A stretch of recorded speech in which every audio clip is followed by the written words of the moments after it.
All right, I'd like to just take a moment to adjust this microphone. Anyways. Yeah. Negative.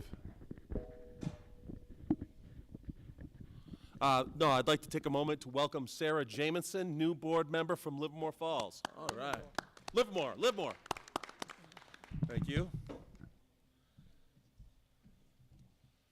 All right. And how are we on attendance? Good to go? Okay. We've got adjustment to the agenda, the board member nomination to District Dropout Prevention Committee. That'll be taken care of a little bit later on in the meeting. And the vote. I would entertain a motion to approve the school board meeting minutes. One from Elaine and Tina. And any discussion? Roll call, please. Yes. Yes.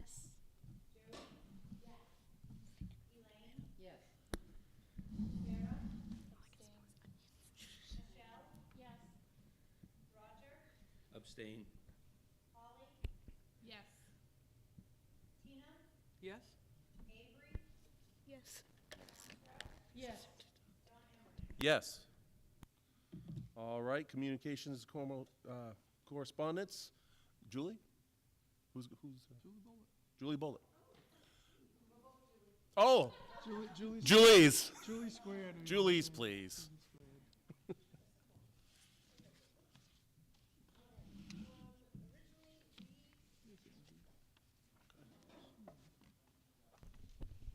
Can you hear me now? Yeah. Okay, originally we had planned on using the Promethean board, but that would not hook up. So I think each of you have a printout of the specialized slideshow. So we're going to present, first of all, on our specialized staff evaluation system. Julie Taylor. And so we have members in each of our buildings that represent the evaluation system. There's myself, Julie, Nathan Harnden, Kim Bryant, Amy Ryder, TJ Plord, Sherry Parker, and Allison Littlefield. So many of them are involved in parent-teacher conferences tonight, so that's why we're here. So, with the specialized staff, and many of you have had the chance to have the teacher's plan presented to you, we couldn't use the same program for the specialized staff because that plan did not incorporate rubrics that dealt with nursing or with social workers, any type of specialized position. So we had to go with a different one, which is Danielson. And we brought the book. I'm sure if you want, we'll leave it and you can look through. This is Danielson. I don't know if you want to look through it. We have both. So in that book, there are rubrics that are set up for every single specialized position. And those are the rubrics that we're using. So with that said, we are using, you can see a piece of what the toolkit looks like. And we had planned on opening a full toolkit so you could see it. I think it's on page 4. So on page 4 of your plan, you'll see that we have electronic toolkits that are set up where the specialized staff go in and they do a self-eval.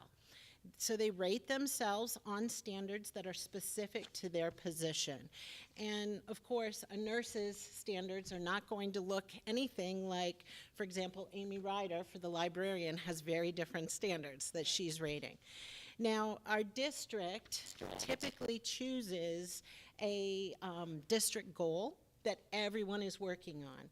Unfortunately, under Danielson, those goals don't always line up word for word with what the teacher's goals are. So they choose something as closely related as they can to be their district goal, and they meet with the administrator to make sure that that's as aligned as it can be.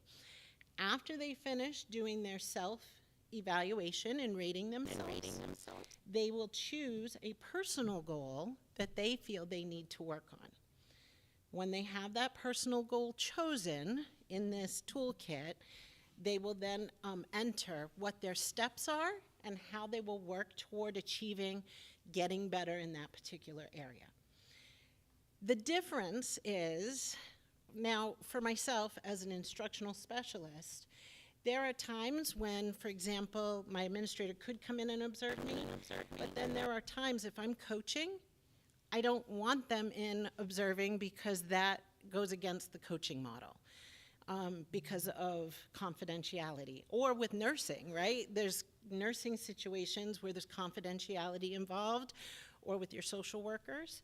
So there's not the opportunity to do a full observation. So instead, in the specialized plan, they have the opportunity to use evidence, and they collect evidence and bring that to their meeting with their evaluator. They use that evidence to prove that they're meeting whatever goal they have set for themselves. Based on that, they have a conversation, and then they are rated. And then I'll let you describe the scoring process. So the scoring process for actually it works for our teachers as well as our specialists, is the same.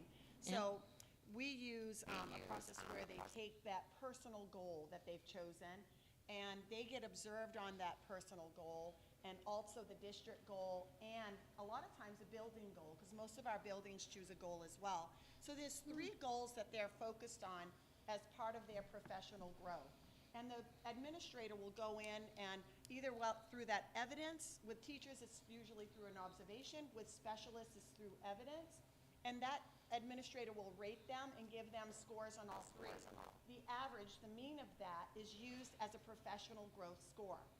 But the administrator doesn't just stop there. The administrator is looking at all of the different areas or elements that, like a nurse they would want to see a nurse doing. So they may rate them on other parts of that rubric that are not part of their personal goal. And when they do that, that's considered what we call professional practice. And we take the average of those and the average of the professional growth, and you'll see this really colorful graph in there. You know, Page 6. Page 6. And if you take both of those scores, like I'll just give it for instance, if there was a 3, if they got rated as a 3 on the professional growth going across and a 3 on the professional practice, wherever they meet, that shows whether the person has been considered effective or not effective or needs improvement, and you can see the colors relate to different things. We created this rubric several years ago for the teachers program based on the state gave us a rubric that was very similar, but the state's rubric had only 4 numbers across and 4 numbers down, and the lady that gave it to us said, you need to extend this and make it go to the 10th place. Yeah. And so we did that. That to me, I actually did a lot with this because it was kind of a mathematical puzzle to have to kind of figure out to create this. And the coloring, it was something that we had to make sure was percentage-wise matched what the state was using. You'll see orange on each side. It's kind of a weird coloring there, but the orange on each end, the corners. And the reason for that is it would be really strange. It would seem to be really strange to get like a 4 in one and then a 1 on the other. So like if you got a 4 in professional growth, but a 1 in professional practice, you'd end up with an orange in that orange. And that would mean we'd probably need to go and review that. Something's going on. Something's not right. We have to see what mistakes were made with the teacher or with the process or something. We haven't had anybody end up in orange. As of yet. And overall, using this specialized rubric Yeah. has really helped. People feel like the feedback is more specific to their area. We tried, our first year, we tried piloting the teacher one with everyone. It didn't work. It just doesn't work with It- the specialist. it just didn't because work. You have like So- our guidance counselors, our specialists with instruction and our nurses and all these people, it's not the same thing as just being in the classroom and teaching in the classroom. So we were lucky to find it when we found Danielson, to find something that works for all of these different people. Any questions on the specialized staff? Tina? Can you hear me okay? Yes. It's on? Great.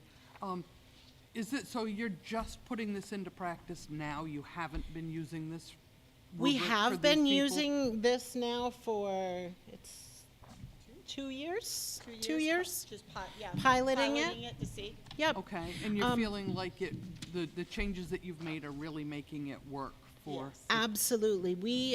We're getting feedback. Actually, Amy Ryder did a training just this year, and a lot of the staff have come to her and said, this is actually much better. We're getting more specific feedback to our field, and it allows us to use evidence to support what we're working on.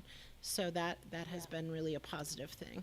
I just wanted to comment too, that I went in and watched one of the presentations that these women made to administrators and others, explaining how this was going to work for ed techs. And it's just really clear to me that there's a huge investment there and some really good buy-in. And the process that, in the interactions that I was able to see amongst the people in that room, just really, I felt really good about it. Thank you. and I think Thank we you all for the should. feedback. We've been the same people on the team for quite a few years. Yeah. And I would have to say that I feel quite invested in Yes. terms of time. Very invested. Yeah. It's important. It It's is. It was important to us when it was just the teachers program, and to have it extend in, it's, this program is now covering teachers, it's covering administrators, it's covering specialists now, and today, one of our other presentations is that we now have a program for the ed techs as well. So, and that's, we wanted something that everybody could use, and that it was something that, it didn't matter if you were in one school or another, it was the same program. Right. Yeah. And what I love best about it, if you think back to the old models, when I first began teaching, not that I want to date myself, but Even older. oh, well, yeah. But it was very much kind of a gotcha model. Like, they came in, and a lot of people, I remember people I worked alongside that had their same unit, and they would pull it out for their observations, right? This feels like something that, as a professional, I can use this to grow. I can choose my goals and work to get better. And don't we want to model that for our students? That push for always wanting to get better. And so that's what I love most about it. Any other question for Julie or Julie? My question for you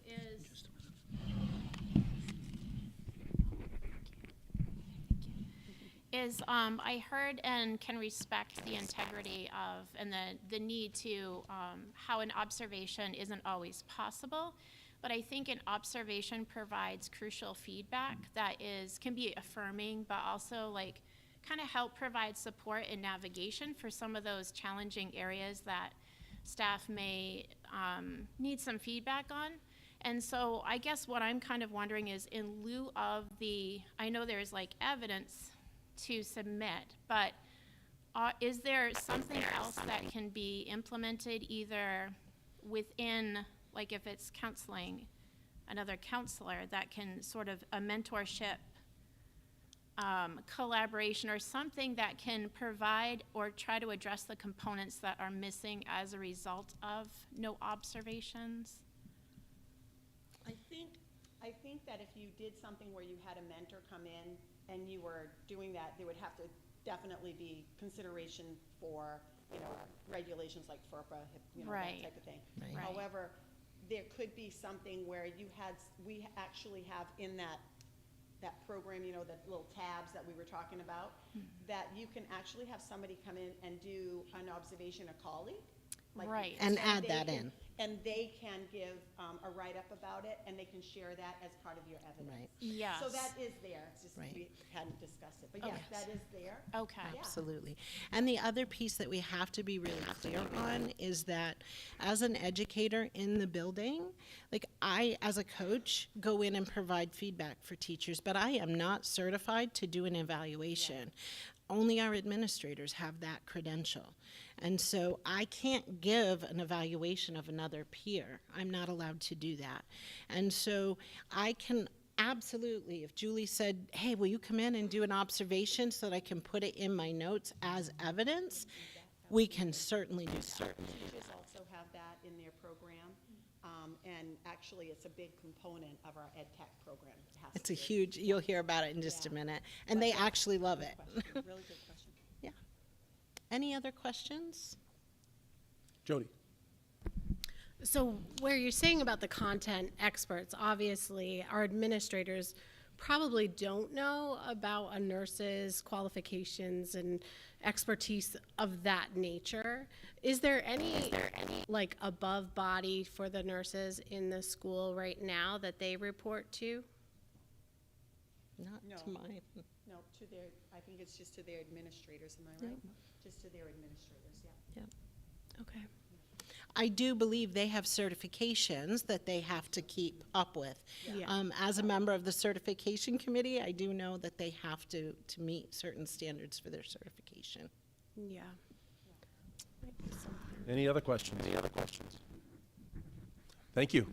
Yeah, so now we're going to move to the ed tech plan. And I apologize that we can't post that up, but I have Vanna White over here that is going to, she's going to show you our samples because we couldn't, they do have a copy? Okay, great.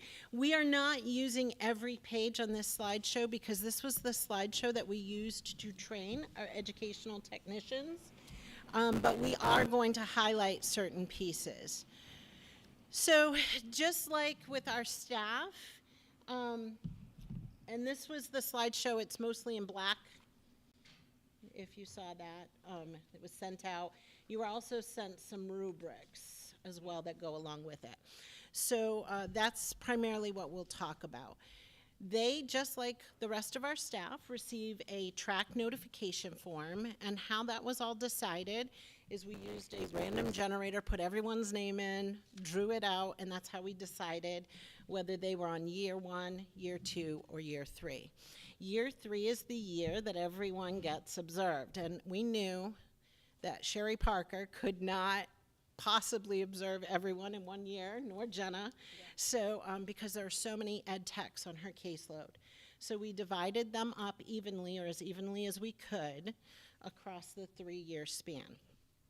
With that said, once the ed techs know where they are on that track notification form, they were all trained with this binder and with the slideshow, and they take this yellow rubric. You have a copy of the rubrics. It's the same rubric, but one is copied in yellow, one is copied in green. The reason they don't have an electronic toolkit like the teachers and the specialized staff is because they don't always have access to technology at the same availability as our staff does. And they didn't feel as comfortable. We asked them, what do you want? And they said, we want it on paper. We feel much more comfortable filling out and using a paper system. And so that's why we went with the rubrics. They take the yellow form and go through that rubric and do a self-rating on each of those standards. We pulled these standards, we looked through several programs that were across multiple school districts and systems, and not only did we work it all up, but last year, Scott had us pilot with just a couple of people, and then we did a spring session with all ed techs in the district and had them look through that rubric and really check it over to see if they agreed with those standards or if they wanted the wording changed. Then over the summer, we went back and we worked through those rubrics to make them more user-friendly for the ed techs. It was an excellent session with them. They gave us an incredible amount of feedback on the rubrics and on the process that we were talking about. So it really helped us. We actually did a number of revisions on this. Absolutely. It really, truly is a working document. Yeah. And so they do their self-eval, hand that yellow rubric to their direct administrator. And then once they are done that, they have to record in their binder 3 to 5 stakeholders. A stakeholder is an individual that has the opportunity to work with that ed tech. It could be their supervising, it has to be their supervising teacher. It could be another ed tech in that room that is working with them. It could be a classroom teacher that has them in their room working with a student that observes how they work with that student in an educational setting. It could be the bus driver that they ride with because they have to be part of a transportation support for a particular student. They get to choose those 3 to 5 stakeholders. Those 3 to 5 stakeholders get the green copy. They do not write, they do not share what they write on this rubric with the ed tech that they're not evaluating. They're providing feedback because they're not allowed to evaluate. So they go through and they rate those standards for that particular ed tech. Now, there are certain standards on there they may not see. Like, you know, there may be some that they're like, I haven't seen this because I haven't been part of that particular situation. They can put NA because this is just being used by that administrator as information. They're not compiling what the other individuals put on as stakeholders and averaging it. There's no, because we can't evaluate our peers, they are just using it as information to help inform their decision. The reason for that, to give some background history to it, is that we've all been in situations where it's time for an evaluation process to happen for an ed tech, and it wasn't necessarily written in a way that it was standardized. Right. And we needed it standardized so that regardless of who, it was the same process for each ed tech. And so they'll fill that out. The 3 to 5 stakeholders submit that to the administrator. The administrator then looks through those rubrics, thinks about opportunities that they've observed, because in the building they may have observed situations with that ed tech, and they'll rate other standards on their yellow form, along with the 2 that the ed tech has chosen as their goals. When those are all rated, It's the same process that we talked about earlier with the specialists and with the teachers. It uses the same rubric, the same colorful rubric, and their professional growth is going to be the couple that they chose and how they scored, how the administrator scored them on those. They'll take the average of that and get a score. And then the administrator is also, of course, going to score them on some of these other different elements that are part of their job, and they'll get an average for that, and that will be their professional practice. And again, where those 2 numbers meet is where they get a score for whether they're effective or highly effective or needs improvement, that type of thing.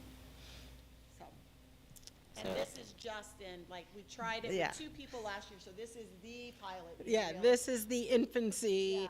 portion, and we're getting feedback.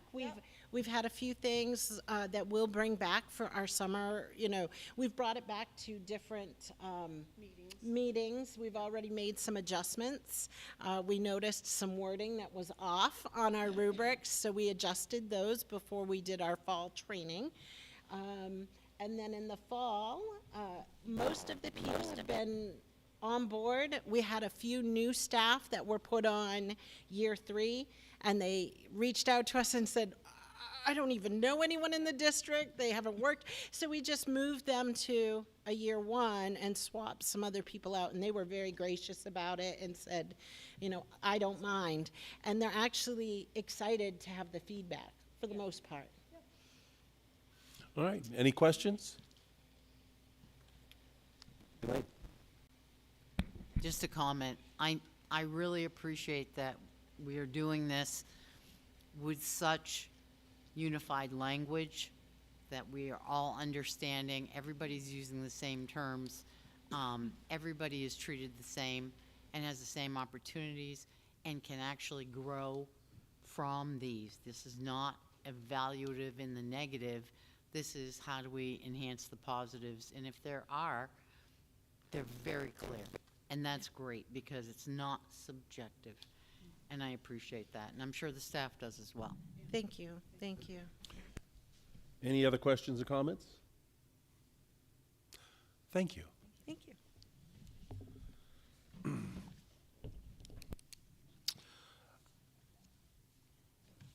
I would entertain a motion to approve the use of this evaluation system that was just laid out before us. Is there a name for it again? Specialized staff evaluation system and EdTech evaluation. Yes. Those. Tina and Elaine. Any discussion? Roll call, please. Yes. Yes. Yes. Yes. Yes. Yes. Yes. Yes. Yes. Yes. Yes. We good? Good work. Okay. Ladies? All right, we wanted to tell you that the musical this year is Mean Girls, and everyone in the drama group is working so hard. We are so excited to put it on. We hope as many people can come to see it. It will be held on December 13th at 7 p.m. and the 14th at 3 p.m. and 7 p.m. And it is PG-13. The fall sports banquet happened yesterday night, which means that winter sports are also about to happen. Also, congrats to Austin Armandy for finishing the season with 127 tackles. Also, congrats to Lily Fortier for getting upperclassman student of the quarter, and Linda Lake for getting underclassman student of the quarter. And then Katie Johnson got upperclassman student choice award, and Dante Roy for underclassman. And the clothing closet is still being worked on by the National Honor Society, so if you have any clothes you would like to get rid of, please let us know. Thank you. All right, thank you. Any other board member comments? Oh, Elaine? I just want to do a shameless plug for our elementary school.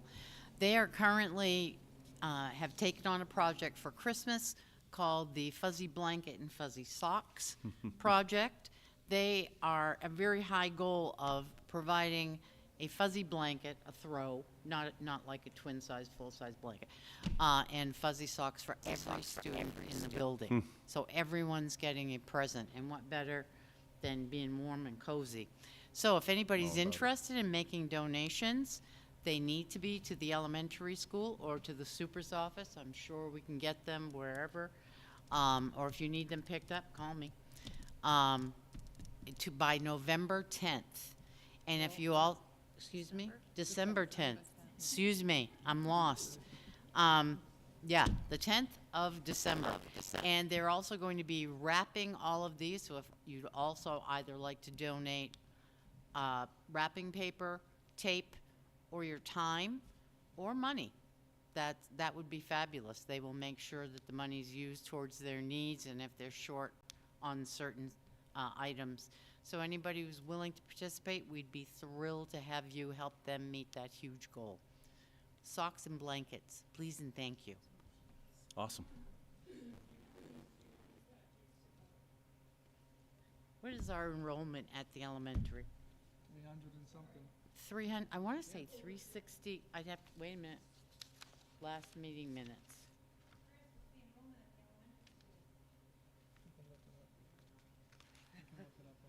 Pat wasn't at our last meeting, hold on. He's looking it up on Power School. 307. Or about that. That's right. Nice. Did Christopher just say I was right? He really did. Is that in the minutes now? Thank you. So, fuzzy blankets, fuzzy socks. Let's keep kids warm. We warm their hearts, but keep them bodies warm too. Thank you so much. Nice. Any other member comments? All right, superintendent report. Good evening. Was able to read to a first grade class the last couple weeks. Really enjoyed that. Attended our policy committee meeting, and we are bringing forth some first readings tonight. I also attended the book study on Better Than Carrots or Sticks at the middle school. I met with the Thriving Minds Committee and our district counselors about our district needs when it comes to mental health. Chaired the Western Maine Administrators Consortium meeting for recertification in the area. Attended a Zoom webinar sponsored by Drummond and Woodsum on the new Maine Family Medical Leave Act law that will be going into effect soon. Also attended the Western Maine Superintendent's meeting in Auburn this week. Family Medical Leave Act was part of the discussion at that meeting, as well as teacher shortages and certification issues across the state. Any questions or comments? Seeing none, Norma. Did I miss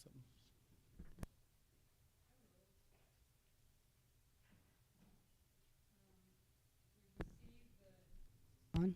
There it is. We received the new bus on November 8th, which we had to return. No. There's like 6 or 7 issues wrong with it. They came and picked it up this morning. We have one of our regular drivers custodian back. We had a driver resign. Her last day was on November 8th. We still have a driver out on medical leave. After speaking with the bus drivers about being overwhelmed with behaviors on the buses, we discussed with the administrators that what we could possibly do to curb the behaviors. That actually went fairly well this week.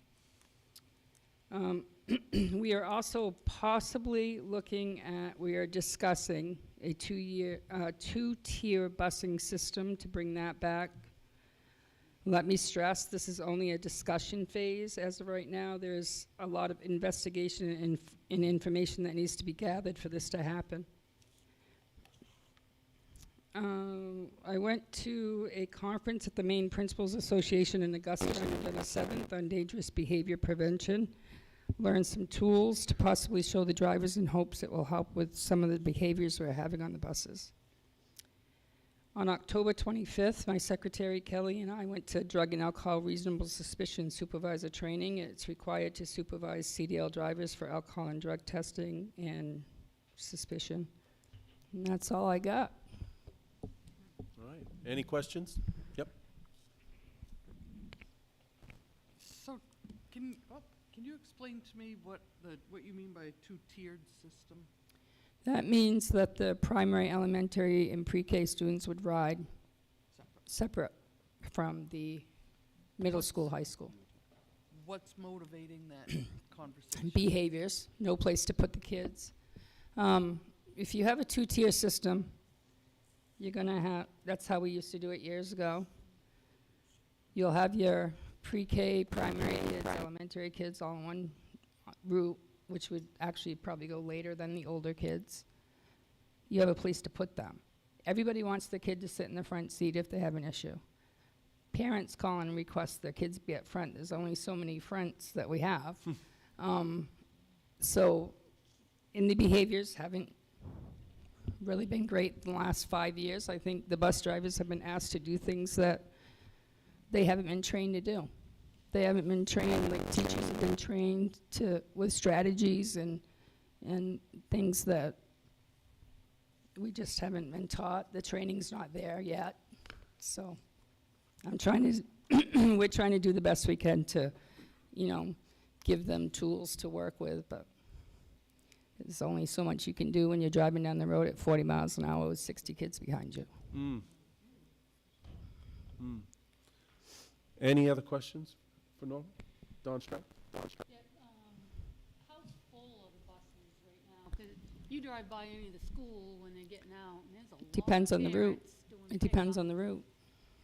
It I just mean- seems like there's a lot of not very full buses when you look around. But we also need to, they can only be on the bus a certain amount of time, so you can only go so many miles with Right. so many kids and time, and so You have some buses that may have 40 and other buses that have 70. All right. But we have buses at a capacity of 78 and 84. Oh, all right. And also, if there's only certain buses that having issues, do we have an opportunity to put monitors on those buses? If you have applications, Have we? we have a couple of bus monitors, some monitors. I have an ed tech that can only work in the afternoon. Yeah. And we actually only have two legit bus monitors. All right. And how about, do we have cameras on our buses? We do, cameras and audio. I actually installed, we spent like $7,000 last year to upgrade the cameras on the buses that I was having the most trouble with. All right. Thank you. Andrew? You said you had to return the new bus. Are there any major issues, or this is gonna be like a week or 2 weeks or 10 days? Or? They couldn't give me that, but I have a list for you if you want to hear it. Sure. The right rear, where the corner of the bumper meets the body panel, poor fit as compared to the left side of the bus in the same area.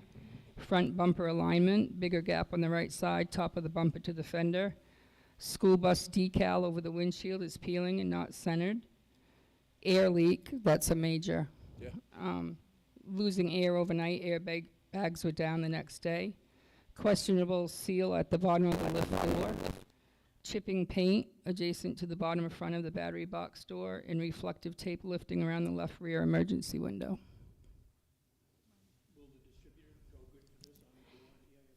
Yeah, he came and picked it up. I called him yesterday, he came and picked it up this morning. You're welcome. Kudos to the people that are paying attention and really making sure that we're getting what we're Yes. putting our money into. I just had a question. How many school bus drivers do we have? Counting custodians or just school bus drivers? Oh, that's true. Oh, We have five 30-hour positions that just strictly drivers. okay. And then we have 42, I think, custodian, total 37. Total 37. Oh, yeah, that's right. Okay. And they're sharing input on the whole behavioral issue? Actually, I misspoke. Subtract my van drivers, so subtract 37. Okay. And they're sharing their input on the whole behavioral issue? I started having monthly driver meetings yesterday, actually, to have them share. Awesome. It's not mandatory, so some came, some didn't, but we had a really good turnout, I feel. Yep. And they were really involved in the communication. Do you have an idea on what their feeling is on, have you talked to them about the possibility of a They would two-year love yet? it. They would love it. Okay. Absolutely. Right. They were very excited when we talked about it, and the shop steward also, we stressed to them that it's just talking about it right now. Right, smart. So. Thank you. Any other questions? Oh,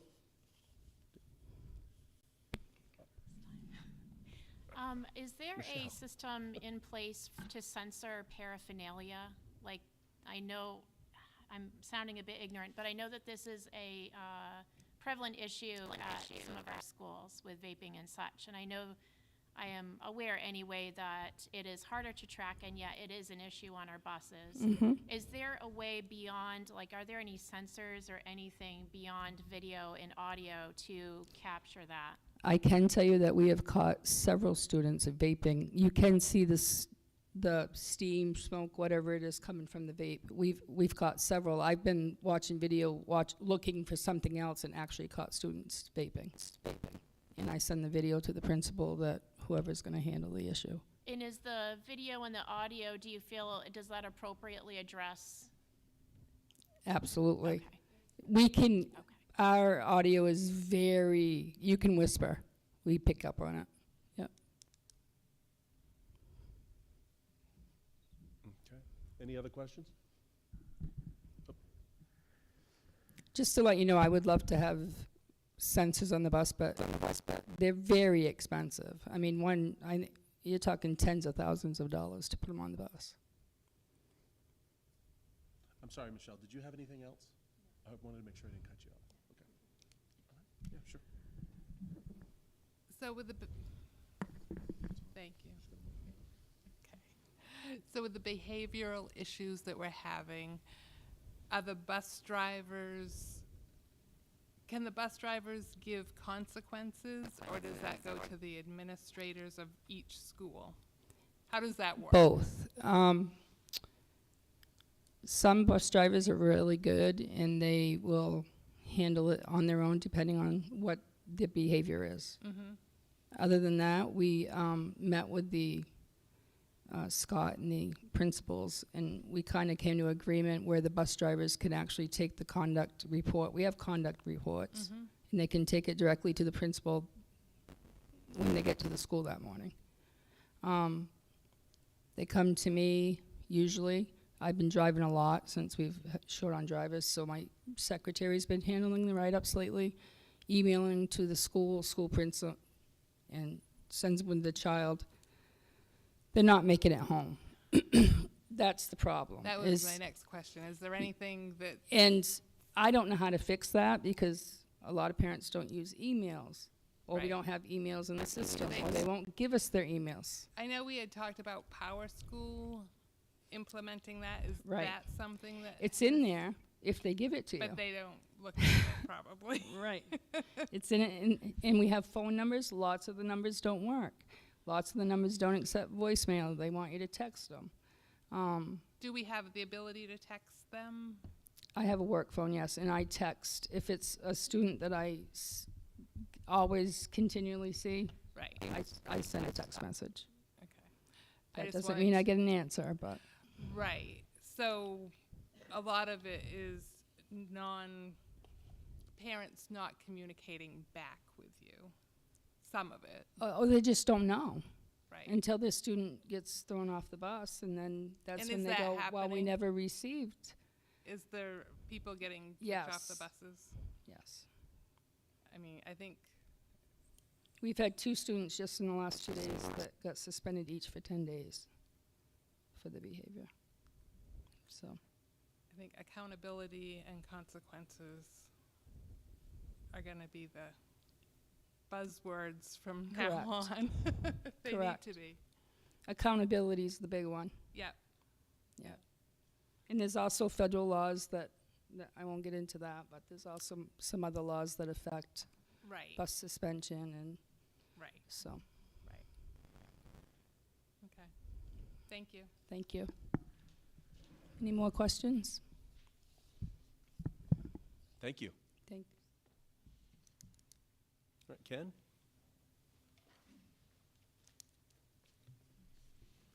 Good evening. Well, I feel a little better after listening to Norma now, so this should be one of my better reports. Things have been actually going pretty well for the facilities and the maintenance. We have got back two of our staff members that were out. We had actually 4 people out that on long-term disabilities or injuries or illnesses. 2 of them are back. One we'll find out tomorrow. He goes for the test over at the hospital. Hopefully, I believe he will be coming back. That'll be our 3rd one. We have one that Norma mentioned that has been out with a very serious illness that will hopefully after the next operation he'll be coming back. But so that's looked up. It's helped us quite a lot. We still have the same old problem that transportation has to take the custodians out of the buildings at night. So this does cost a lot of overtime. Elevators, boilers have been inspected in the buildings. We get all the elevators passed and the certificates put back in the elevators, so they're good for a year. We had all the inspections were good for the boilers. We're just waiting to get the certificates back from the state. 2 projects right now is going on. One that we talked about before was one with Dead River out here with the vaporizers going to be putting into the propane tanks. They were installed today.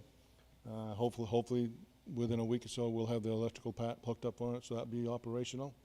Also, I'm sure you've probably seen or been aware that the tennis court project has been started. There's a lot of big boulders over there sitting. If anybody wants any, they're certainly welcome to take what they want. That's pretty much my thing. I will end on a quote from Eleanor Roosevelt It's another day, again, it's another part of kind of my life. With a new day comes new strength and new thoughts. Amen. Thank you. Any questions for Ken? Thank you. Thank you. All right, Chris. Well, that would have been something. Good thing I'm so quick on my feet. All right, so I guess in the IT world, it was actually, it was 3 years ago now, when we got the ESSER money. One of the first things we did was, you can see one right there, we bought interactive touchscreen TVs for all the teachers to be able to use in their classroom, and they put them to great use. They use them a ton, and it helps them out. Of course, when we got them, it was a 3-year warranty on them. But one of the things we noticed with many of the things that were made during COVID was that they were made in a rush. They weren't made as well. Things started breaking.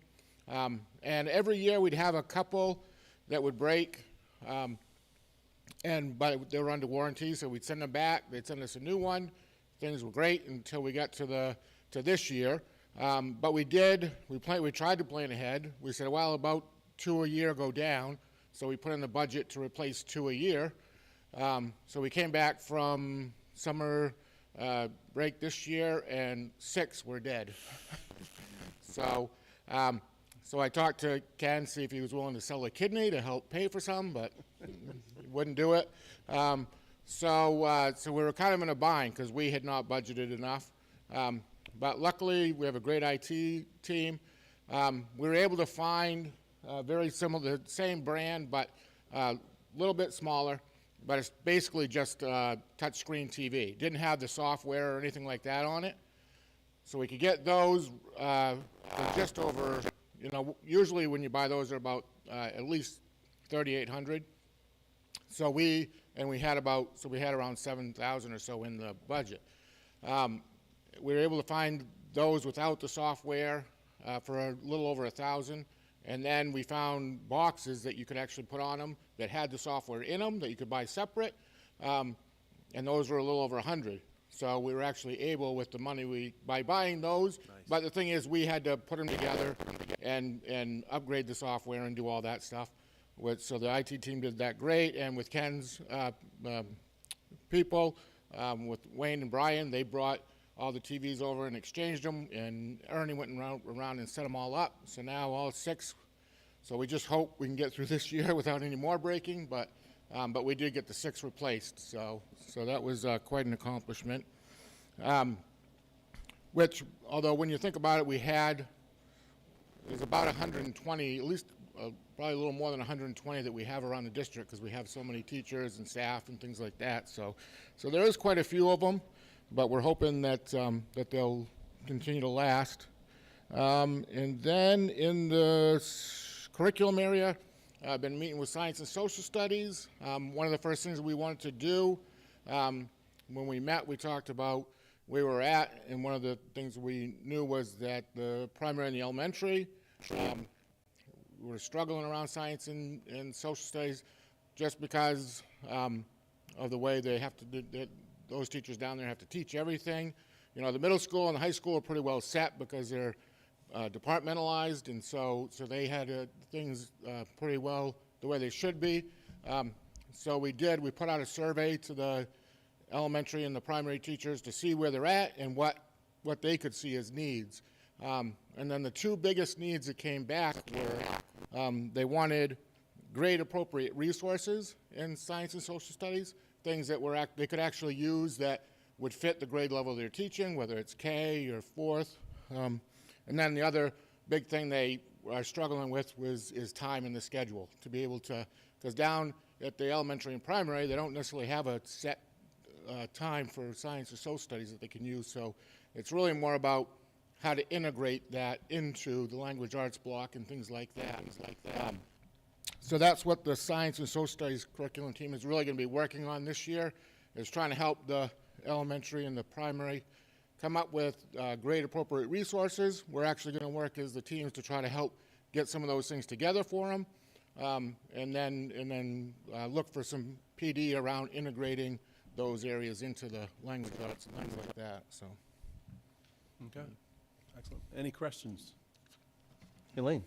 I guess I just want to clarify, I understand completely the time component from pre-K to 5.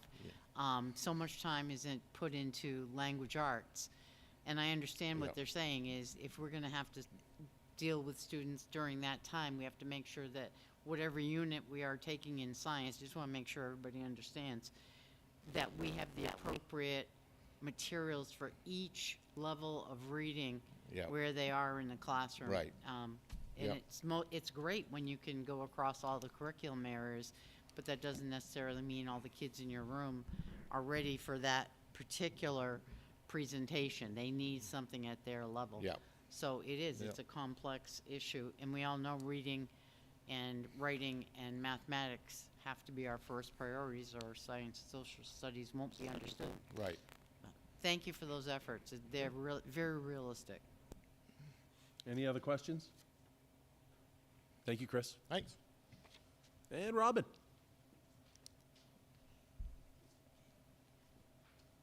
I brought a visual aid today, so I'm just going to grab that easel really quickly before I start.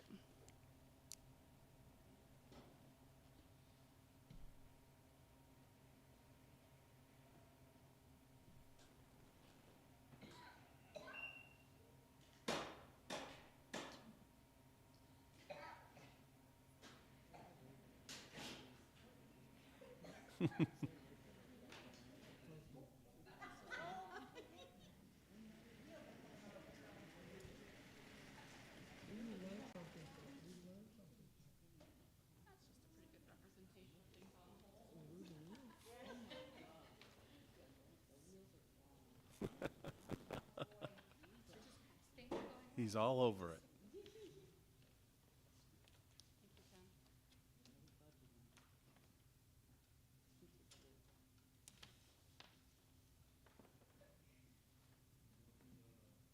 I don't think this is going to stay, to be honest with you. I'm going to hold it for you.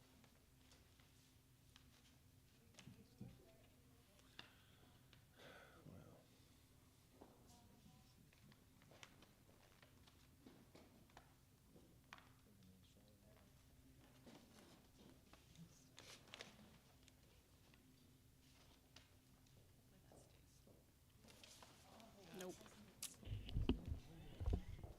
That's okay. Thank you. So our culinary cafe is up and running. Most days we've sold out of at least 50% of the meals that we've offered. The students in the current class did not have any prior cooking experience. And while they've reported it's been at a learning curve, they look forward to taking the next steps to working in the food service industry after they complete the program. Our certified clinical medical assisting program is also underway. All students enrolled received scholarships to cover the cost of tuition and supplies.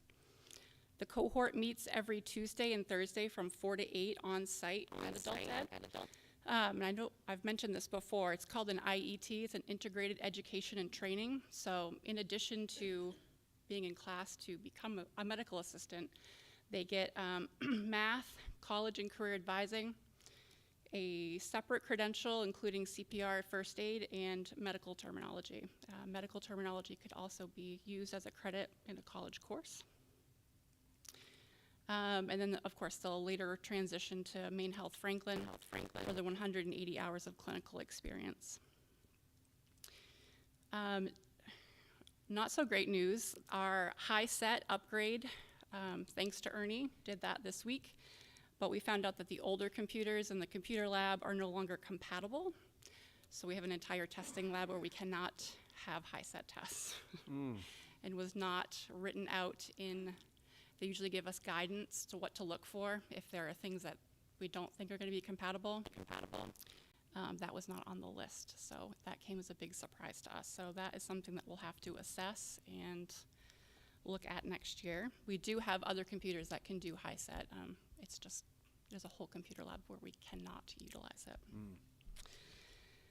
Update on the digital literacy front. Tyler, our instructor, reached out to the Goldleaf Institute at UMF. He's holding a basic computers class there. Is, you know, something as simple as learning how to write emails, create attachments, and kind of working their way up.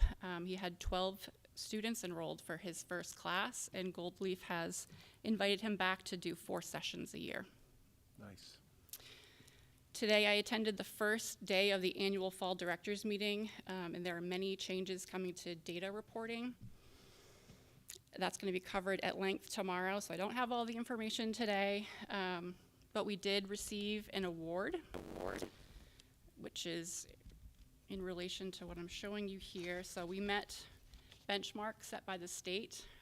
So overall retention, post-testing rate. So when a student comes to us, we do a pre-test, a post-test, looking for those measurable skill gains for those students, and completion rates. So across the board there, you can see what's in green at the very bottom. This is for a whole hub, so all of Franklin and Somerset County adult ed programs. We are at the very bottom. Here. So that green, almost all the way across the board, is us. So that was really nice to be recognized for that, because I know our instructors work very hard to make sure we're hitting those benchmarks. So last month I came to you with some information about the significant increase in enrollments of learners between the ages of 16 and 20. So I have pulled some data in regards to that. I do want this to be more of an open discussion, not just me giving you statistics.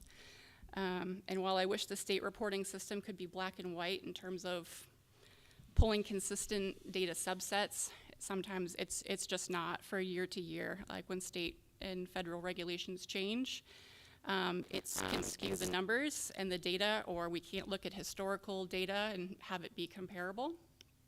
So what I can share is the number of 16 to 20-year-olds enrolled from FY21 to now.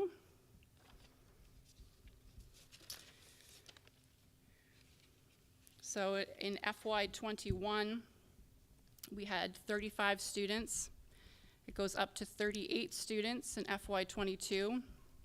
We had an all-time high in FY23 with 51.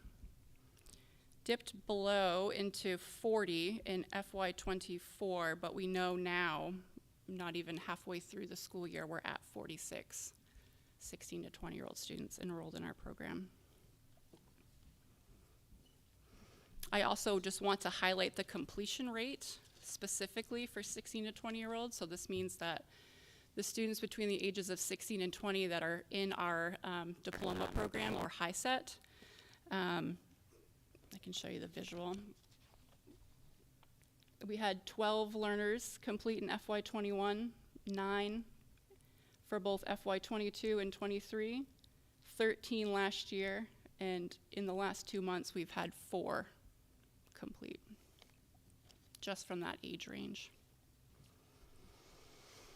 So what this is showing here in relation to that, I can't walk around with that, but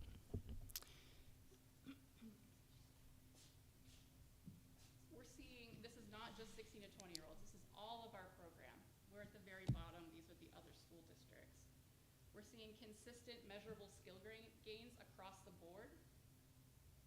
Post-testing rate, which is showing retention.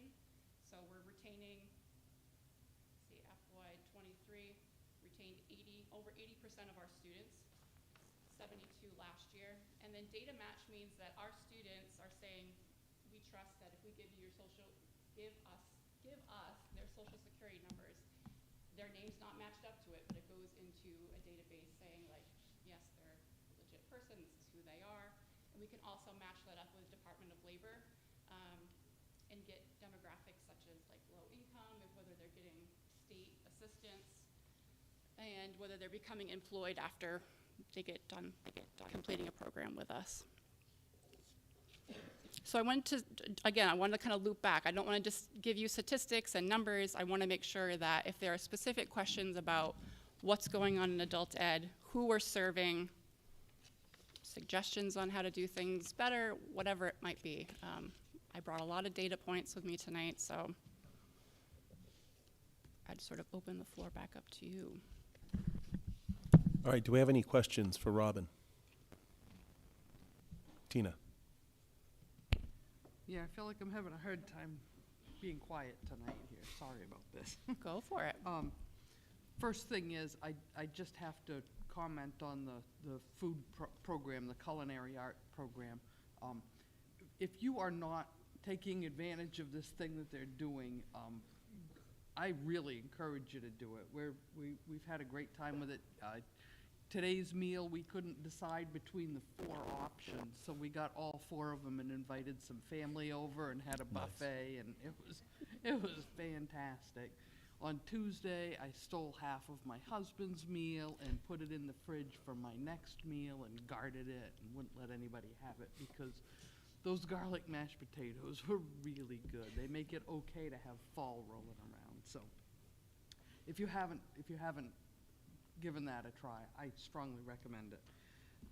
And also, I did talk a little bit to the folks in the course, and they were under some stress when I was there. They were handling it well.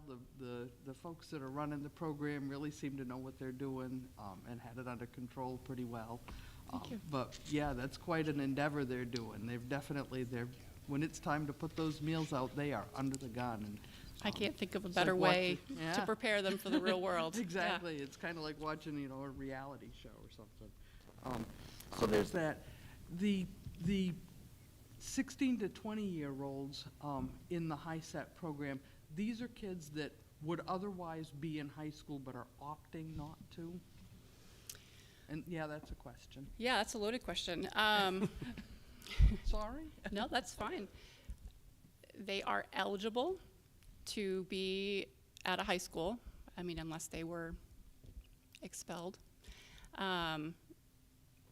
It's multifaceted, I guess. I could say it that way. So what we're seeing is, yes, there are some students that have dropped out.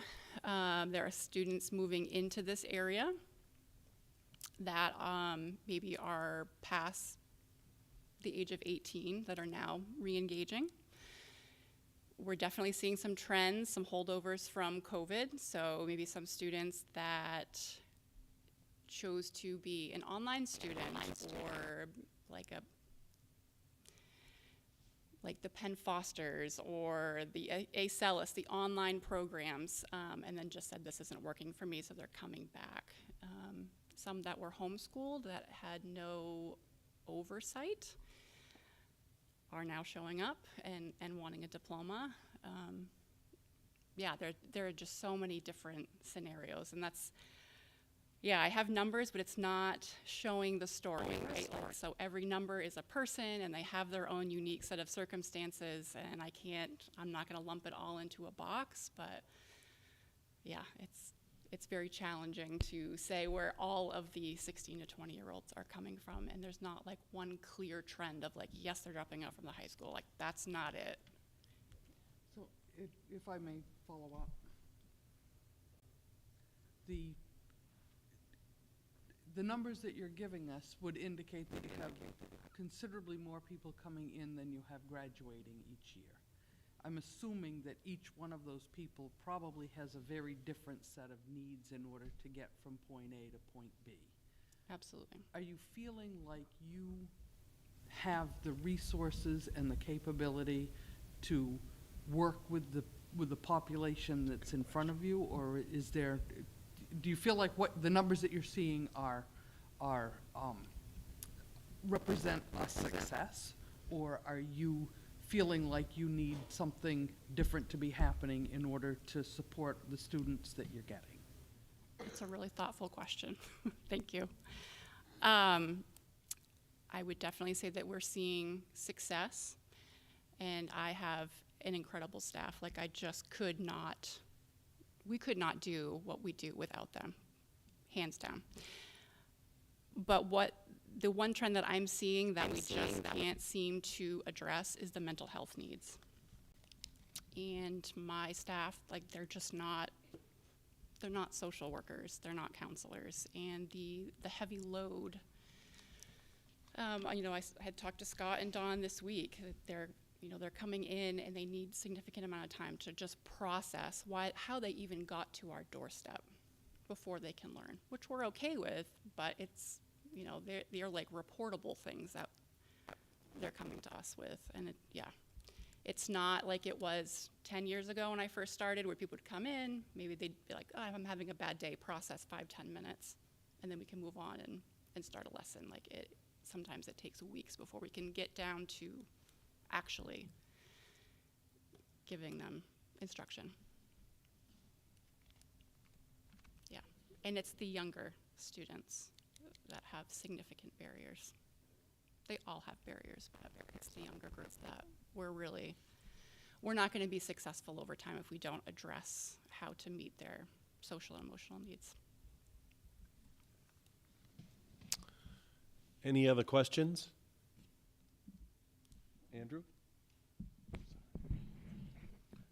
I don't so much have a question, but I found some things in my mailbox this week. I found some adult ed catalogs in the general area.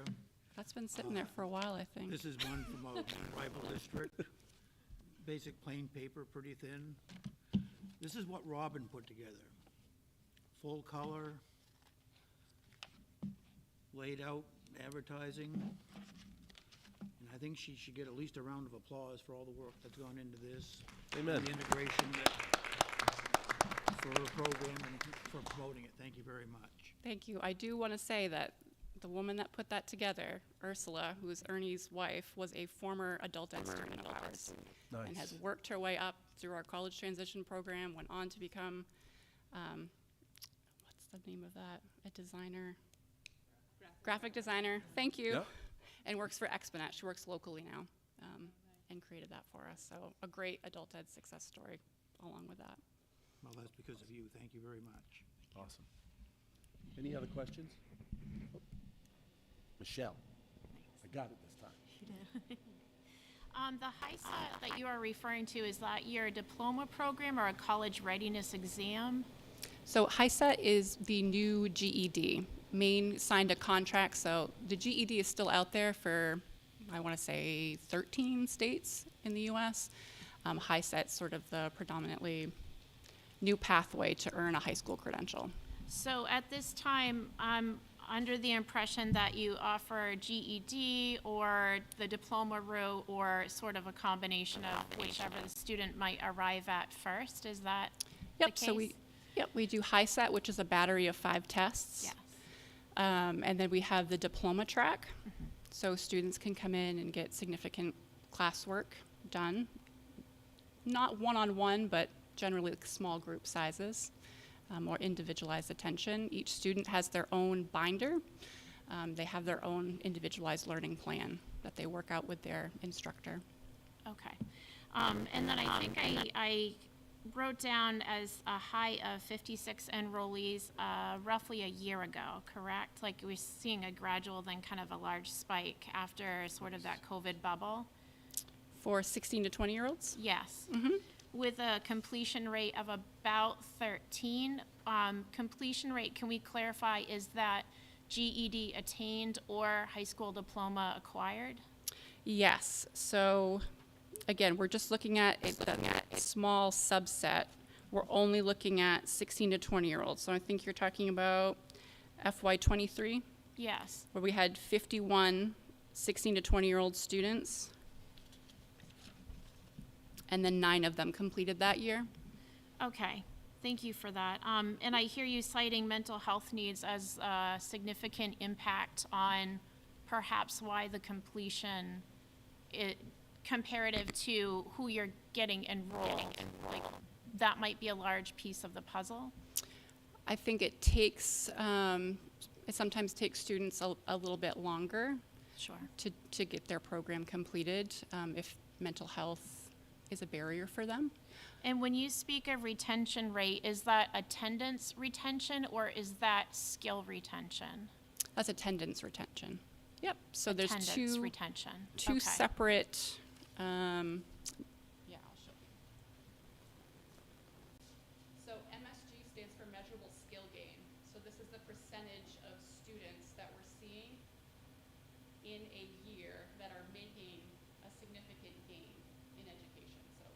Yeah. roughly 55% of students in FY '23 made it. And we're seeing something very similar here, right? 58%. Although, like you guys explained earlier, in terms of sometimes historical data is not comparable over time. You can see what's in parentheses here. It says POPs. POPs was introduced in FY '23. It stands for periods of participation. Right. So a student would start with us at the beginning of the year, and we would count that student all year long. Periods of participation means every 90 days that a student is inactive, they are automatically unenrolled from our program. Yes, So okay. we're looking at gaps of time. Yes. So it's basically like in quarters that we're counting students. It's not that longevity. So that, even though we're doing that, we're showing that like we're still retaining them for a decent amount of the year. In fact, it increased. You're above the average. Yeah, Yep. that was one of my kind of points of curiosity is if you are retaining and having people actively participate and engage in their learning, but yet it's just for different reasons, it's just taking them a bit longer to achieve that end goal per se. Yeah, so Like active engagement, I'm wondering about that. Yeah, so we never, and that's probably one of the most asked questions that we get upon orientation is like, how quickly can I get this done? And again, that's also multifaceted, like how often can you commit to being here? Are there multiple barriers? We always ask about childcare, transportation. Obviously, we don't open up with like, how's your mental health? But, you know, do you have natural supports at home? Do you have a home? You know, things that could sometimes make it very challenging for someone to complete their high school credential. Any other questions?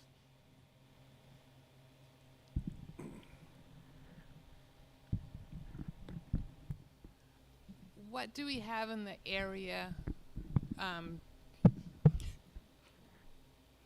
to refer these students, these 16 to 20-year-olds, for mental health?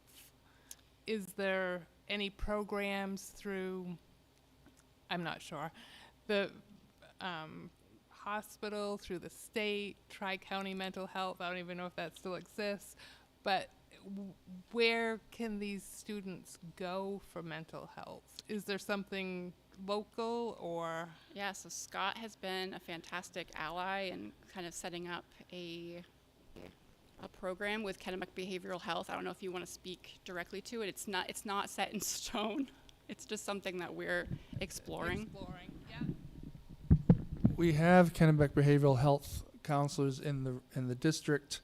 Middle school and high school at the moment is paid for by the state. We also have them at a person at the primary school and elementary school that's covered by the EASE grant that we've mentioned. Melissa Chase, who oversees that program, she's actually coming in and going to meet with Robin and I to see if we can expand on that program to get those 16 through 20-year-olds who are at adult ed to get some help. That's all I have That's all you got? for now. Thank you. Great. Any other questions? Sure.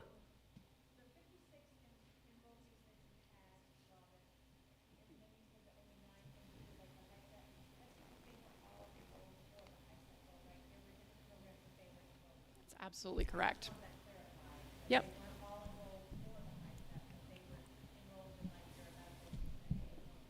Yep, absolutely. But even in a given year, if the student is starting with us, they're not necessarily completing their high school completion that year. So sometimes, like if numbers look like, oh, you had 40 students and then 20 completed, like, wow, you had a 50% completion rate. Not necessarily. Sometimes it's just not possible for somebody to complete in one fiscal year. I want to applaud you for the work that you're doing. I'm not a big numbers guy, but I'm looking at this chart and I'm looking at our numbers compared to the averages, and you are above every single row, every slot, and I think that's awesome. That's my staff. It's all my staff. They're fantastic. Right. Thank you. Any other questions?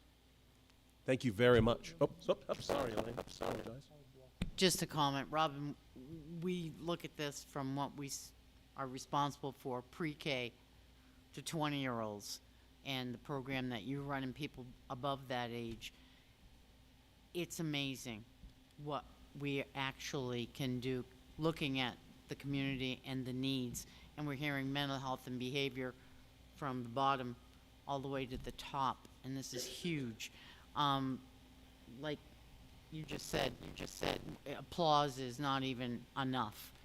People are bending over backwards, right from pre-K people all the way up through, and I just want to thank you because it's a huge undertaking for our bus drivers, for everybody, our cafeteria people, our ed techs, everybody. It's a huge problem, and we're all trying to work together, and the difference that you're making and everyone is making is huge. Thank you. Huge. Thank you. And you just actually made a great point there. You know, the adults in the community, they're the parents of the kids that are in the school district. Yeah, so just keeping that in mind. All right. Thank you, Robin. Thank you. Do you need help with your cat? No, I think I'll just break it one more time. Put it out. That's fine. All right, Jenna. All right, I just want to say a welcome to Michelle and Sarah. I wasn't here last week, or the last time you met, so I couldn't say that. Just as an update, I essentially have a meeting every single day after school, but I have also been able to attend at least 2 sessions with Drummond Woodsum, who are legal gurus, for those of you that don't know. They have a program that they're doing for 504 coordinators throughout Maine and New Hampshire, and we're kind of getting together and learning the legalities and that sort of thing. And we're also able to talk about trends and what we're seeing and how we can handle those trends. And you know, mental health is across the board. And Holly, you know, you asked what we have in the community, and I just want everyone to be aware that this KBH thing that is going on in the schools is huge. We have, I cannot even tell you how many kids in the community that really could benefit from counseling services, but they cannot find a provider. They are months and months and months out. You know, if you need a psych eval, you're a year plus out. We just don't have enough people in the community. And I have been at meetings where parents have been really upset because they can't get the kid the help they need. And then we bring up KBH and we're like, hey, we know transportation is hard for you. We know you don't have a job, so, you know, the money you need to pay for things is tough, but we have KBH, and the counseling happens right in the building, so the parent doesn't have to bring the kid to a counseling appointment. My daughter used to go to counseling in town, and if they had to cancel the appointment, it was a whole nother month before my daughter was seen again. And with KBH in the school, if an appointment is canceled on Monday, they find a way to make it up by the end of the week. So the kids are truly getting, you know, the services they need. Once again, like it's still not enough. Like, we want more KBH counselors, but there's only so many available. So kudos to Scott. I mean, we were there when the conversation was had, and it's such a big thing. One of the other things that the trends that we're seeing is that all of the schools are seeing an increase in 504 and special ed referrals. And the trend we're seeing is that, you know, kids are going to the doctors and they're getting a diagnosis. And then either their community case manager or the doctor it seems kind of like they have a checklist of, and they're trying to be helpful. Okay, so you should go talk to this person, you should go talk to this person, and you need an IEP and a 504 or a 504. And in some cases, that is accurate. A kid really could benefit from an IEP or a 504. But in many cases, that's not accurate. A kid, just because someone has a diagnosis or a disability, doesn't necessarily mean they need an IEP or a 504. So right now, in the last year and a half, our district has been bombarded with referrals. And a lot of them are coming from doctors or community case managers that don't understand the legalities. I'm going to give you an example. We have had a student in the district in the past, a long time ago, that had many different disabilities, but not one single one impacted school. They were social, they had amazing grades, they were making great gains. Everything was good. Just because a person has a disability or a diagnosis doesn't mean they qualify for a 504 or an IEP. And right now, that is taking a lot of time away from staff. Because in our 504 and IEP teams, we have, the general ed teachers, we have the guidance counselors, we have administrators, we have all of these different things that come in. So some districts have started reaching out to community case managers to say, hey, come in, let's have a meeting, let's talk about what you need to qualify and what type of students should be requesting a 504 or an IEP. So I do want you to be aware that, right now Sherry and I are working on our project of updating our stuff through this state review we had, and hopefully by the end of December we'll be done with that. But after that, we're going to start reaching out to some of the community case managers, because that is just an area where we are spending a lot of time and we shouldn't be.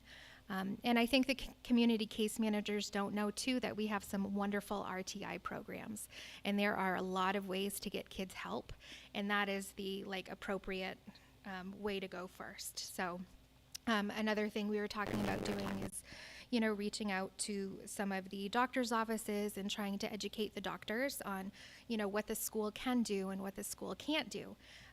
Because there are certain things with occupational therapy or physical therapy or speech therapy that, legally the school has to cover. And then there are other things that are home-based, that it's the parent's responsibility and the insurance's responsibility to do.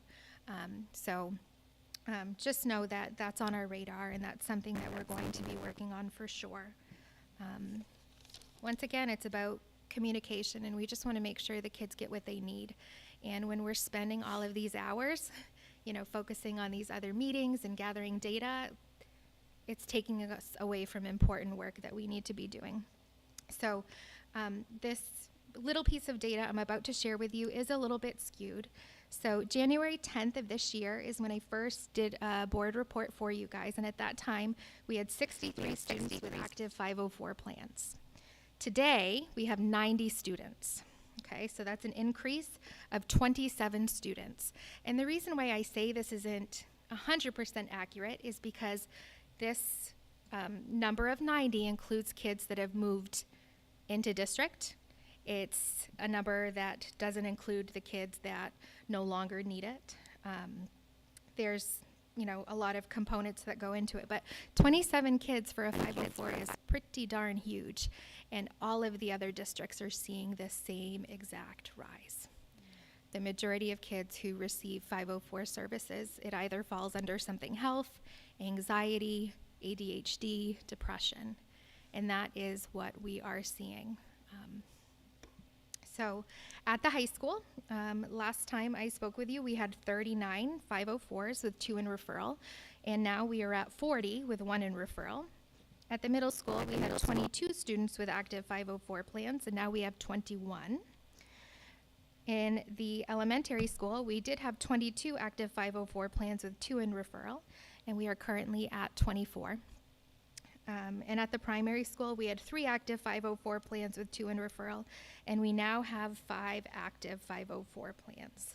I think one of the other cool things through this whole RTI or MTSS or whatever you want to call it journey the district is taking is it is impacting our referral process in a positive way, because we have kids that are being taught, the math skills, the reading skills, the writing skills, and that's what needs to happen first. They need to be taught the behavior skills first. And a lot of times, previously, we were just getting kids that were referred that just had minor weaknesses. And it's like, no, that's not a disability. That is just a little gap that they needed to work on for 6 weeks, and now they're good. So I can tell you, being in the buildings, I am seeing such strength at some of the buildings, and the teachers are doing such good work. And that has been a highlight for me. Awesome. Any questions for Jenna? Jody? Jenna, I just want to clarify, what I think I heard you say. So people are referring to you that should not be referred. Is that correct? Yes. So I'm just going to give a fake example, okay? So Johnny went to the doctors and was having trouble at home for listening and, keeping his body still. So the doctor gave him a diagnosis of ADHD. And then they said, okay, your kid needs a 504 plan. I'm going to refer them for you. So then the referral is made. But at school, Johnny's great. He's getting his activity. He's listening to the teacher. He is scoring in the 90th percentile for reading, writing, and math. He's not getting in trouble. But once we have a referral, we have to do our due diligence, and we have to collect data, and we have to review stuff, and we have to have team meetings. And I don't think that the doctors and the case managers are purposely trying to put extra work on our plate. I think that they just don't understand that just because a student has a diagnosis means they qualify. Okay. Or that it's needed, right? Legally, we are bound to do the least restrictive environment. We want the kids in the mainstream setting as much as possible. So if they're not having an issue and if they're not showing any sort of weaknesses, they don't need that support. Okay. Yeah, and it's like a huge issue. We've had students that are referred because they're not sleeping well at home from a doctor.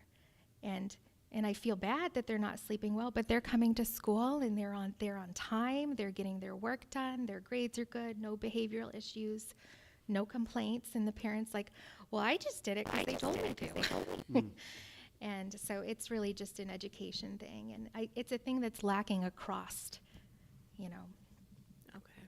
Yeah, because I remember, I think it was your first report in January when you came to us about the 504s being like new, and you're like, I'm so excited to get more kids into this program. Yes. So hearing you say, well, we have too Yeah. many, Well, is like, I guess, I no. was just wanted to clarify No, we have too many referrals that are not Okay. appropriate. And then that takes away from the kids that need it. Because instead of getting, a meeting in 1 week to get the kid the services they need, I have 5 other kids that I have meetings for that are all, no, they're not going to qualify, it's not needed. So it's one of those things where we're just trying to save time and Okay. make sure the kids that need the services get the services. Okay. But I do want to share that the increase in 504s and IEPs are needed. Okay. Like there is just a natural increase. Thank you for clarifying. Oh, absolutely. Holly? So once a child gets on a 504 program, Yeah. are they always on the 504 program? No, they are not always on a 504, and I'll explain to you why. So sometimes there are kids that go through a rough time and they have a diagnosis of depression, and it's a rough season of life for them. And they go on medication, they go to counseling, and they get better. So every 3 years, we have a reevaluation where we request an updated doctor's note. Every year, we are meeting now. Legally, do we have to meet every year? The law says no. But that is something new we started this year, that we feel every student should have a meeting every year, because every year things change. Bodies change, buildings change, classes change, Right. teachers change. I don't know if I fully answered your question. Yeah, or I not. think you did. Okay. So can you explain to me and I think you've already done this one other time, but the difference between an IEP and a 504? Yes. So an IEP, so the two things that they both have in common is that they both have accommodations, okay? And accommodations can look like getting extra time on test. It could be going to another room to take a test. It could be taking a 5-minute break to gather themselves. Accommodations are, directly linked to their disability or diagnosis. Where a 504 plan and an IEP differ is that an IEP provides specially designed instruction.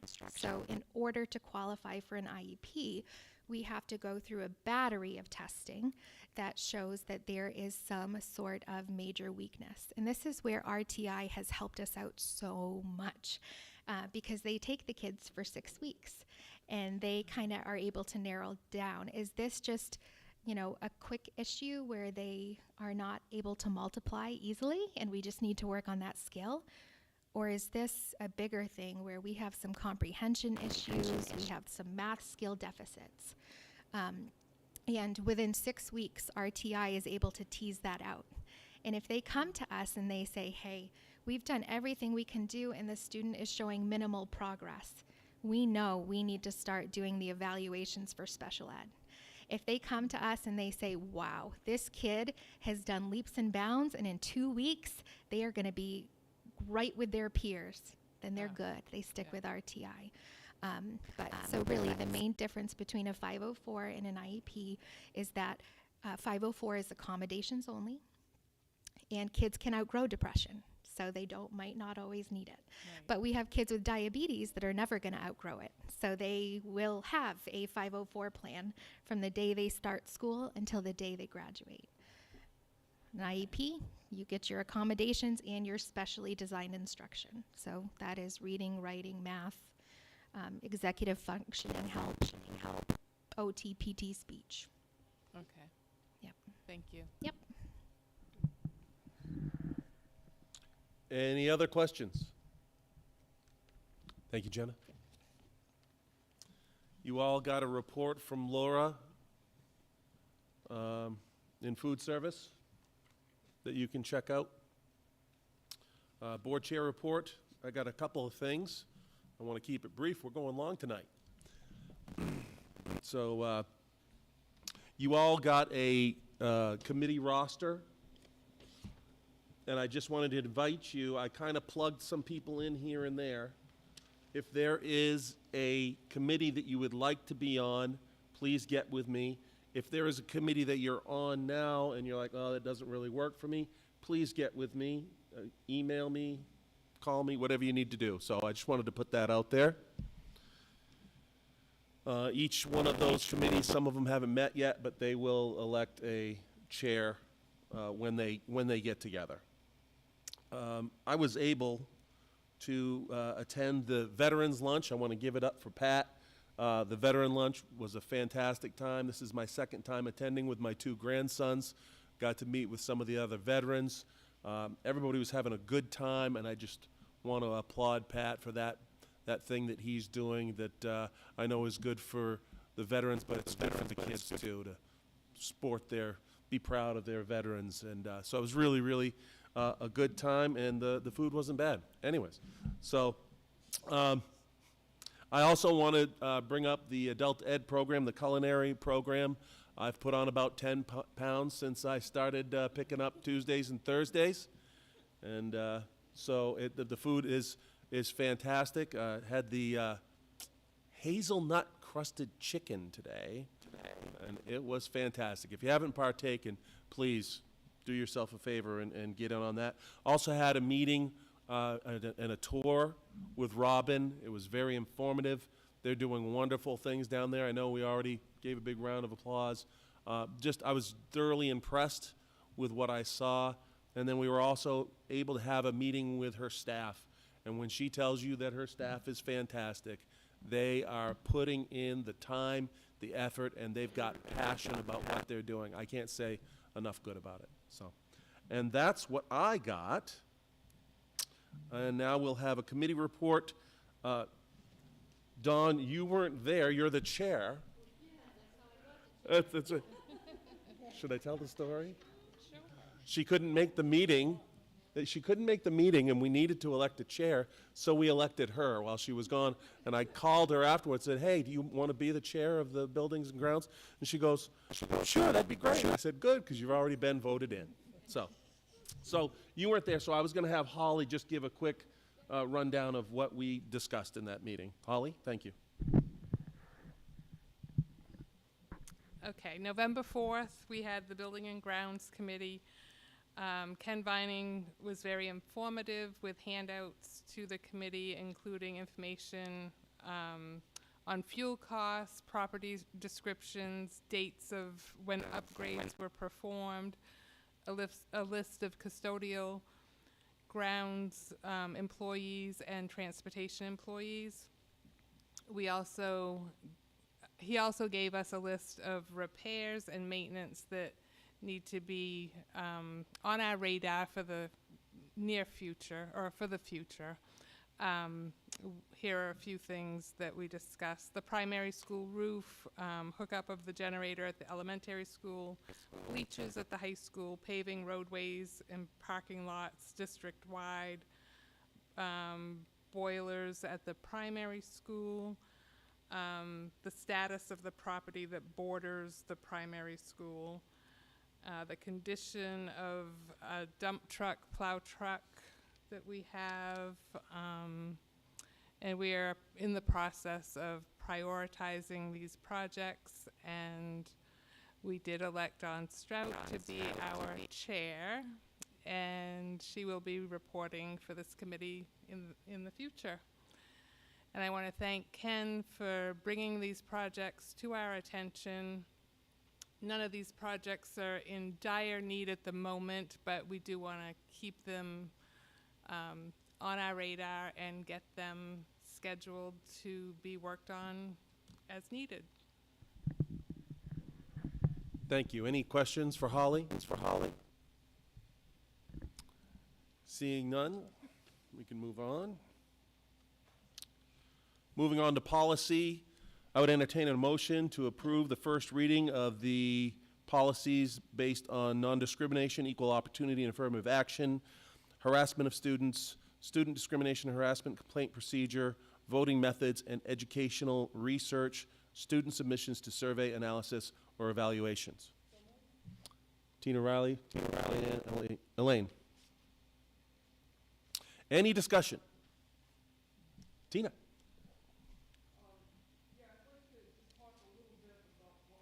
Over on these policies. The first three, AC, ACAA, and ACAA-R1, are closely related, as you might have guessed. And there's another one, ACAA-R1, which the committee and the superintendent decided probably need a little bit more discussion before we're ready to bring it to a full meeting. These are updates that are required. There have been changes to the underlying state and federal laws, so the superintendent, Scott's been good enough to provide a list of all such policies, and we're working our way through them. I don't think the updates here are anything that are going to be terribly controversial, but they are definitely complicated. If anybody has questions, we can certainly go over those, but I don't see it as being anything more than just bringing us into compliance with the laws that have already been changed. The next one would be BEDF, which is the voting method, which we've already had a little discussion about here. And we're changing that so that we'll be able to vote mostly by just a simple show of hands. Any member of the school board can request a roll call at any time if you want that to go on the record. The idea that all votes, though, do need to be public. There is no secret ballot. That stays as before. And then the final one is ILD, which has to do with surveys, analyses, evaluations. So this allows the schools to distribute or to give the kids these research project surveys, whatnot, for educational purposes. We specifically did not include the use of marketing in there. I think that's really important. I don't see that as being something that people are going to really want to push for, but companies certainly do. Thank you, Tina. Sure. Any other questions? All right. Roll call, please. Holly, Yes. Tina, Yes. Avery, Dawn Strout, Yes. Andrew, Yes. Roger, Yes. Michelle Moffett, Yes. Sarah, Yes. Don Henry, Yes. Elaine, Yes. All right, is there any unfinished business? All right, new business. We're going to go into an executive session, so I'll ask that you guys step out. Excuse me? Oh, let's do that. I would entertain a motion to go into executive session. Thank you very much. Elaine and Dawn Strout. And we'll go into executive. Oh, yeah, let's do that. Hey, I'm the new guy still. I still have new guy status. I didn't ask for the roll call yet. Yes. Yes. Yes. Yeah. Yes. Yes. Yes.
Guys of the A-team.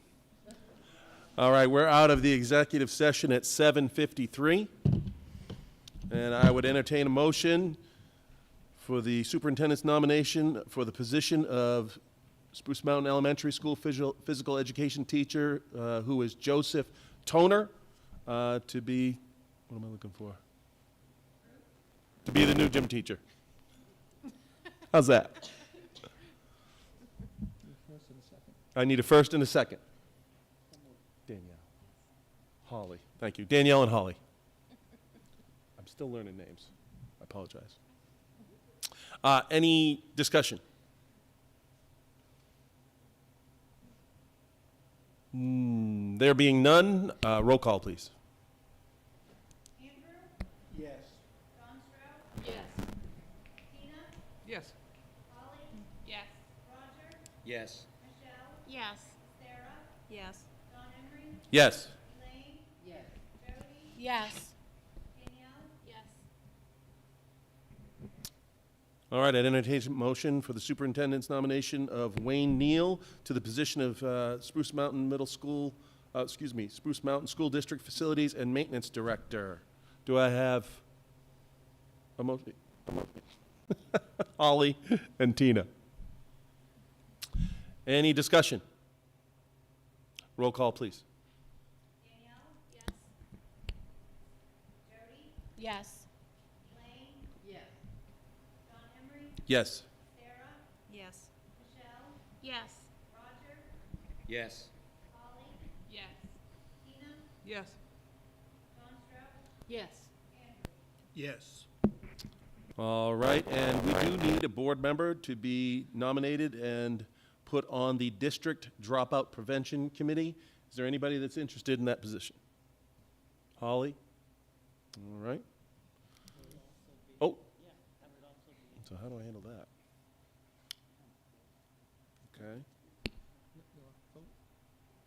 Okay, do I vote for one at a time, or what do I do? You have to do one at a time. Okay, and then what? So Holly went first, so you should go. Okay. I would entertain a motion to have Holly be on the District Dropout Prevention Committee. Don Strout, Jody? Any discussion? And roll call, please.